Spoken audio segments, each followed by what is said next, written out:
ఇవాళ రోజున పునేరి పట్టణం దగ్గర ఉన్న సౌలభ్యం సూపర్ టాకిల్ సూపర్ టాకిల్ సంపాదించారు ఇక్కడ 2 పాయింట్స్.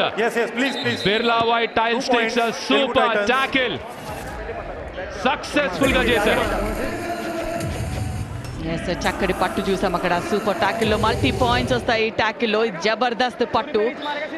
అవి దుహాన్ రైట్ కవర్ లో ఉంటాడు స్పెషల్లీ. కాకపోతే ఇక్కడ మాత్రం లెఫ్ట్ నుండి వచ్చి do or die raid and UltraTech do or die raid ఇది. And super tackle opportunity Telugu Titans కి. ఆకాష్ షిండే 5 రేడ్ పాయింట్స్ ఉన్నాయి తనకి. మరి ఎక్కడ అటాక్ చేస్తాడు, మరి సెంటర్ లో వెళ్ళారు అండ్ సూపర్ టాకిల్ జరిగింది తెలుగు టైటన్స్ కి. దీంతో మరి 2 టాకిల్ పాయింట్స్, ఒక రివైవల్ కూడా. ఆదిత్యని టాకిల్ చేశారు ఇక్కడ. Birla white tile stick super tackle Telugu Titans favour లో.